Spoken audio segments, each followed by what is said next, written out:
Engaged Employee Podcast is brought to you by the Patterns of Possibility, where we help people make more meaningful relationships in both their personal and professional life. Hi, I'm Coach Lee Hopkins. My pronouns are he, him, his, and I want to welcome you to the Engaged Employee Podcast. Our mission is to emphasize the relationship between the employee and the workplace with the goal of enhancing engagement levels to create a more productive and satisfying work environment. While many organizations strive to create a more engaging atmosphere, they often miss the mark by forcing connection with big team building events like axe throwing or escape rooms. Those activities only leave employees with a short-lived sense of belonging. Organizations may also try smaller and more suffocating events like happy hours or group birthday celebrations that their employees feel obligated to attend. As a social connections and business culture coach, I've found that to create a stable, engaged, and productive workforce, there needs to be a shift in focus from mandatory fun and manufactured connection towards building trust and authentic conversation. Join me and a guest as we dive into social wellness strategies for the individual employee, techniques for developing interpersonal relationships with coworkers, and even some approaches for leaders to enrich the overall organizational culture. The Engaged Employee Podcast starts now.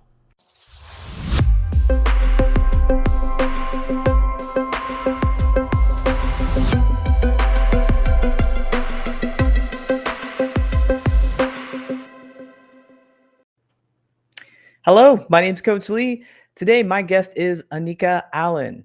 Anika Allen is a friendship consultant and founder of 5-Star Friendships. 5-Star Friendships provides step-by-step guidance on how to make new friends or upgrade your current relationships. Friendships is linked to long-term happiness and increased work productivity, which is why she offers guided journals and live online workshops that show the value of social connections. Anika grew up in St. Louis, Missouri, and since elementary school, she's created or joined clubs that has helped kids socialize. Later, Anika attended Florida A&M University, where she earned a bachelor's degree and MBA while hosting a series of popular student forums. So she's definitely a people person. Since then, Anika has accomplished professional success in sales and marketing with Fortune 500 companies. But her true passion is to improve lives one friend at a time. Our conversation today will be focused on wellness for the company culture at large. Anika, welcome to the Engaged Employee Podcast. Thank you so much for having me. I'm happy to be here. So happy to have you. What an interesting experience that you have working in the corporate place and being friendly, like Yes. really being connection with others, because we find that it's really difficult to do the same. I remember, or many people might have the same feeling. Essentially, our friends aren't our coworkers; they're work friends, or I'll be friendly at work, but I won't be friends. But you're on a mission to help people feel more connected. And those are my words, but certainly those are what you're doing, helping other people find those meaningful connections with others. Can you tell us about, some of your experiences and why this is so important to you? Thank you. Well, the first thing is when people hear that I'm a friendship consultant, they go, "That sounds so exciting. What the hell is that?" So I have to explain to them that a friendship consultant, like the word consultant, I'm really just helping people, guiding people, giving them advice and tools in the area of friendship. When I learned that the number one thing for determining your happiness long term, and that's validated by Harvard, they have the longest running study over 70 years on happiness, is not where you live or what you drive or your title or your salary. It is social connection, how valuable the quality of your relationships. And so, as a friendship coach, I deal with people in personal settings, but there's so much research out there around the benefits of socializing at work. And that's benefits for employers, encouraging their people to socialize, and for employees who need to maybe make a little more effort to, not stay so guarded with their coworkers. Oh yeah, I do recall our conversation initially because I'm a coach and you consider yourself a friendship consultant. And Mhm. I think there's a huge difference between the two. You have all the facts and figures and information to share. That was one thing that really impressed me about you because I understand that these are the things that companies really, really look for. Show me the numbers, show me the information. And so as a friendship consultant, would you say versus a coach, that would be like one of the biggest differences? I would say definitely. I mean, there are people who are life coaches and they do study their craft like anybody else. Some people go deeper than others. But for me as a consultant, think about it. If you have an organization and they're going to hire a consultant, they're going to want to know that this is not just your opinion, that you are basing it on some data that is outside of just your own purview, looking at hundreds, thousands of people and looking over several years. So for a lot of employers, one of the studies that struck me, Sean Anker, I love him. He gets to study positivity for a living. He's the founder of Good Think. And he did a study with a large insurance company in the Midwest. I'm from the Midwest, St. Louis, Missouri. Shout out to any other Midwest people out there. He convinced them to let him come in and show them the benefits of social connection. And so they went into one of the insurance company's call centers. I have worked in a call center. It is very monotonous. I used to set them up. Anybody who knows having to call or people calling you up to complain, it is not known for having the highest level of work satisfaction. And they took the department with the lowest level of performance. And Sean Anker and his team went in and said, we want you to give them and encourage them 10 minutes a day to connect with a coworker. That's it. And the company agreed. And it's 10 minutes, you take a break and you share something good, bad, or ugly with a coworker. And what they noticed was over the year, a 50% increase in their performance and productivity because people want to be seen, not just at home, not just when you're out, having fun. You want to be seen, you want to be valued at work. Does that make sense? Oh, absolutely. I want to be seen, valued all the time. So certainly at work, Exactly.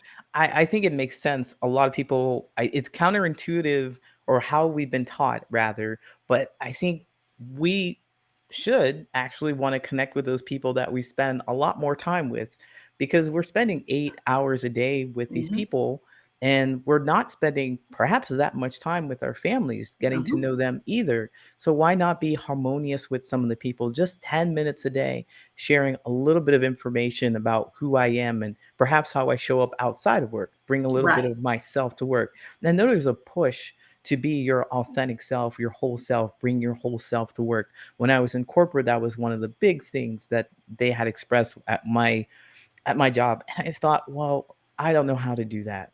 I have no idea. So I'm curious about the 10 minutes and some people will quickly adopt that 10 minutes to share what's on their mind and other people will be like, I'm not telling you anything. I'm not Right. telling you Well, anything. So how do we handle that? How do you handle that? yeah, great question. Because what happens is for some, people like me who you said in my bio, thank you very much. I seem like I came out of the womb in the nursery at the hospital ward trying to arrange play dates. So everybody's not extroverted like I am. So what they learned was that, some people, it took a while for them to warm up. But once they got used to it, it's something they look forward to in the day, especially imagine a call center. You're there on the phone, on the phone, on the phone. Your breaks are monitored when you go to the bathroom.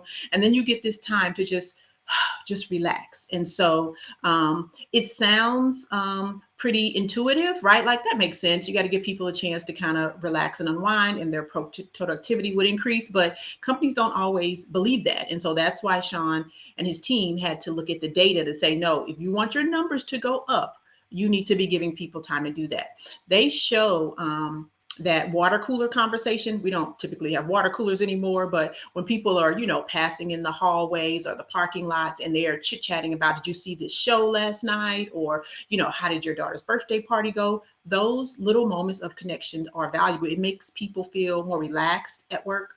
And when they are more relaxed, they tend to share more. And when you are sharing with coworkers, especially, let's say you're in marketing and you are having water cooler conversation with someone from finance, you might be sharing ideas that spark creativity in terms of them bringing another perspective. So encouraging coworkers to talk to one another has other benefits outside of just, their numbers going up. When you are in a culture that encourages you to talk to people, not too much where your, performance is going down, but when it's encouraging you to do that, what happens is you get more comfortable with your coworkers and you get more comfortable asking for help. So when you get in a bind, when you're stuck, when you can't get this number to come out right or this presentation, you don't feel so isolated. Like, I don't want anybody to think I don't know what I'm doing, right? If you've had conversations and you've mingled and you feel okay approaching somebody, you're more likely to ask for help. And that, again, benefits the employer. So one of the things I do is I look at it from the employer's side. And there's lots of studies. Indeed has done some.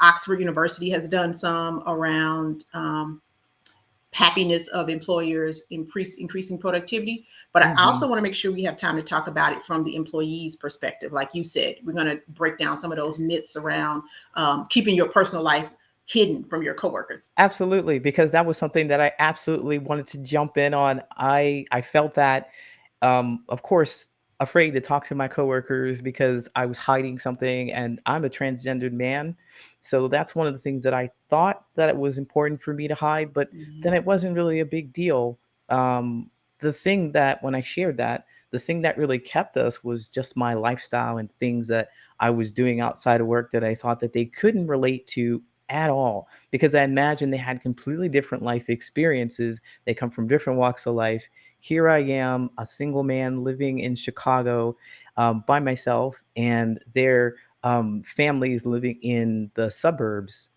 And they have, I was just, how do we even connect? How do I bridge that gap? And so I really didn't want to share anything. So there might be people out there who are having that same experience. Like, Mhm. I have a bunch of coworkers and we just work together and that's what we do. They would never understand my life.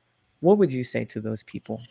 Well, the first thing I would say is whether you're dealing with, like you're talking about, a transgender issue, whether you're caring for an ailing parent or you're just looking to adopt a dog, the more you share, you will be amazed at how many people can relate. I mean, you've heard that maybe old cliche, it's not just you, you are not alone. There are billions of people, billions on this planet. You are not the only person suffering with depression, suffering with, anxiety, or having to code switch, which is something people of color have to do a lot, or minorities, right? As a woman and as an African American woman, I know working in corporate America, sometimes you feel the need to code switch. Like, code switch meaning I can't let them know my real authentic self, right? I have to put on my work mask. And to a certain extent, your personal life is not exactly the same as the way you would behave in a professional environment, but it's okay to let people know a little bit about you. When people connect with one another, it is almost always because you've been vulnerable. So if you want to have more connections, you're going to have to, sort of take a risk and be more vulnerable, starting with a little bit of information at a time, right? I wouldn't on the first day show up and give all my business, but be open to and be intentional about slowly but surely letting people in. Because what happens is you go to work and you put on this mask, right? It's suffocating. You don't like what you're doing. You're really not interacting with people. You're giving the fake smile, right? And then you go home to your family and that stress gets released to them. So you're not doing your partner, your girlfriend, your kids, whomever you live with, a service by bringing all that stress home. The more you're able to relax at work, then, because you said 8, sometimes people 10 or 12 hours a day, they're with their coworkers. You don't want to bring the worst of you home, right? When you do come across that threshold, all you're talking about is how you don't like this person, or you had to keep this bottle up, or he is so fake. You Yep. don't want to do that. It triggers into your personal life as well. So it's to your benefit and the people around you, to be like, can we just not complain about work again? Can you find something happy, something joyful there? And the studies show that people who have friends at work, they're more loyal, Hmm. right? They don't jump ship as much, and they are better performers. I know personally, I've seen it. I was at Target, had to return something. I'm just standing in line. There's a girl, she looked like she's all of 12 years old, right? These young little teenagers. And she doesn't have the best attitude. She just is wearing on her whole face like she doesn't want to be there. It's like, yes, can I help you? Whatever. Okay. And then within about a minute, another Target coworker passed by her and just kind of tapped her. You could tell they were friends. And her whole demeanor just lit up. It was like, oh, Oh, hey, my friends are at work now. And nice. her whole personality was so different. There's about a third of the people who have their BFF or discovered their besties at work Mhm. in this country. So it does make a difference. And when you have somebody at work who you look forward to talking to or sharing things with, it makes you exhibit better customer service to the other people who, who you're there to Absolutely. If you're take care feeling of. good, you wanna spread that around, you know? That's right. If it That's feels right. great to be around these people that you're with for 8 full hours, it's gonna be a fantastic day for all of your customers too, because you can't help but to spread that joy. That's how I Absolutely. see it. You can't help but to spread that joy. So, I really wanna thank you for coming on and sharing your insight with us. There were a lot of little things that we could possibly do, and I wonder if you could round it out to one thing that you would to improve my relationship with my coworkers. What would it be that I could do? The main thing I would say is to keep an open mind with a positive attitude. We typically assume that people are not going to understand us. I'm in a book club with women who look different than me, backgrounds, and we have learned so much just sharing human experiences. We didn't have to come from the same family or the same part of the country, and there are still things that, when they're talking, it's like, "Oh, you too." So Mhm. keep an open mind and keep a positive attitude, and then think about what would you tell a child when they're going to school. You don't say, just go to school and learn, don't talk to anybody. You're not there to interact, you're not there to have fun. That would be crazy. How would Right. the school experience be good? They're there for 8 hours a day. We are at work for that amount of time. Give yourself that same advice. You're not just there to do your job and leave. You are there to make it a well-rounded, holistic experience. Wonderful. Wow, I wanna thank you so much again for that beautiful insight. I heard that you have something called a VIP list, and I wonder if you could share a little bit about what that is. I do. Thank you. Those who want to follow me, you can go to Facebook. I have a page there. It's Five Star Friendships. I'm also on TikTok at Five Star Friendships. That's FIVE. And I post every day all kinds of research. I share my own experiences, the good, the bad, and the crazy. And the best way to keep track of what's coming up is to go to my website, which is fivestarfriendships.org. And there, if you get on my VIP list, you will not miss any of the things that I am launching. One, I have a workbook. It's a guided journal for those of you who are a little shy, reaching out to coworkers, going to those happy hours. The workbook walks you through step by step how to increase your social activity. And then I do live 2-hour workshops online. That the next one is coming up in March. So if you're on my VIP list at fivestarfriendships.org, you will be notified, you'll be offered a discount, and we can work together to take your friendships to the next level. Yes, I love it. I love everything that you said. Take these friendships to the next level, and all the information will definitely be in the show notes. Anika, I want to again thank you so much for your time. Thank you for coming to share your insight with us. Of And if you course. liked what you heard, please don't be shy about following her, especially on TikTok. That's where I found her, and I really enjoy her content. Thank you again. All right.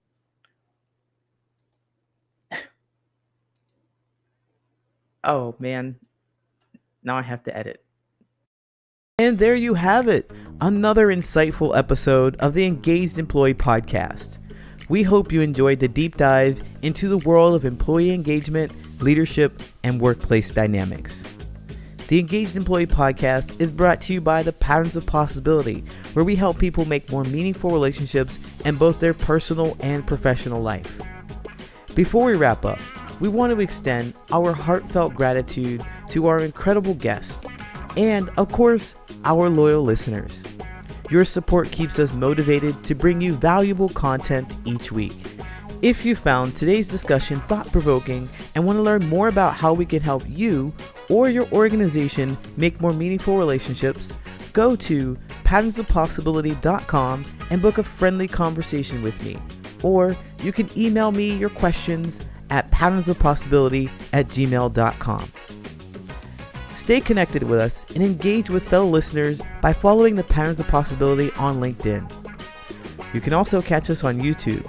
Don't forget to hit that subscribe button and ring that notification bell to stay in the loop. And if you prefer the audio version, make sure to subscribe on Apple Podcasts, Spotify, or wherever you get your podcasts. Your support means the world to us, and by subscribing, you'll never miss an episode. Thank you for being a part of our journey to create workplaces where passion meets productivity. Until next time, I'm Coach Lee. Stay engaged, stay inspired.